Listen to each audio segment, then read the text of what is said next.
Hi, I'm Marilyn Zink, and I'm an expert with herbs, and I want to show you today how you can use herbs to make food taste better. Right now we're cooking up some vegetables to make quesadillas, one of my favorite recipes. And we're going to add some herbs to this to spice up just a little bit to give it some extra flavor. And one of the herbs I use a lot, and some people call it a spice, is cumin. And cumin is one of the most widely used spices in the world. It has a nice warming flavor. It's used in Mexican cooking, Asian cooking, and in the Middle East.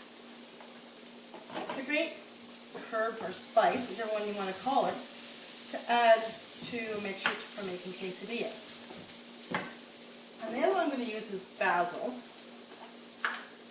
This is just one I like to use. It's maybe not necessarily part of one that's frequently used in Mexican cooking, but I just like the extra flavor of it. So I'm going to saute that.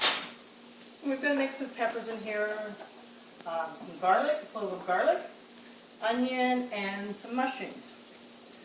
And a little bit of cayenne. Gives it just a little bit of heat, but not too much. You probably don't want to use much more than that, depending on how hot you like things. So we're going to saute this up. It's starting to smell good. Now, one thing I like to do is add some eggs to the mixture, and it makes it all kind of clump together nicely. So I'm going to use about 3 or 4 eggs.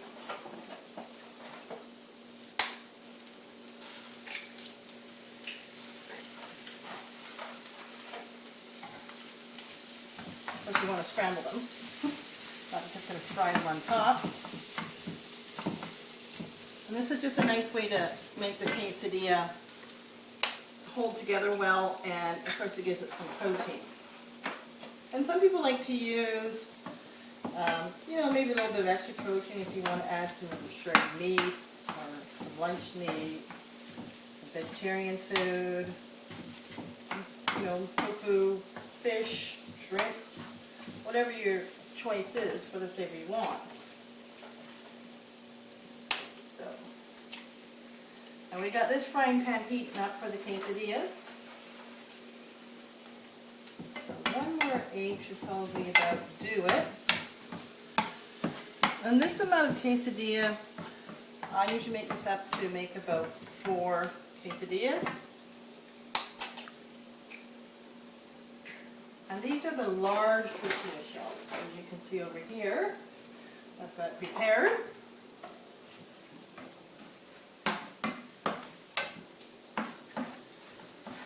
So cook this up. It's clumping together nicely.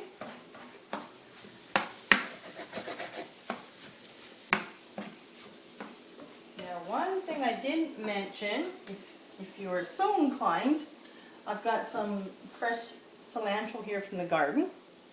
Now some people really love cilantro, I love it. Others not so much. So depending on who you're feeding, you could give them cilantro added to the mixture at the end, because you don't want to cook cilantro, it should always be used fresh. Or you could just mix that with salsa, and that can be used as a sort of condiment dressing on top of the quesadilla.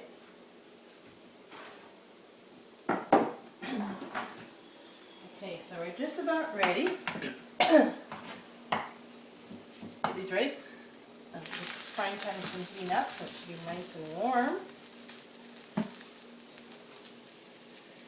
We're going to put these on here. And so I put some butter on the other side of the tortilla shell, and then it'll fry nicely in the frying pan.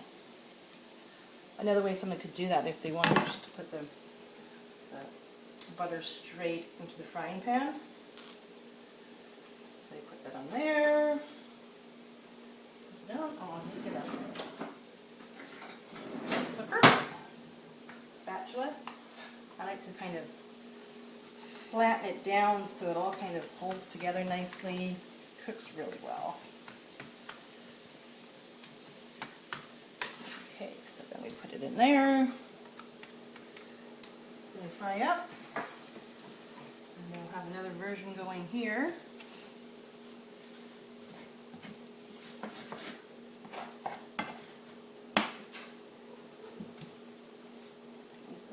this mixture going.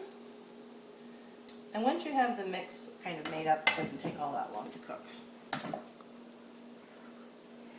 A nice thing to do is serve corn with the quesadillas. You could have canned corn or corn on the cob, whatever suits your fancy. You could have some rice, you could have some refried beans. It really just depends how much of a meal you want to make with it. Make this Mexican tasting as you like. So press this one down.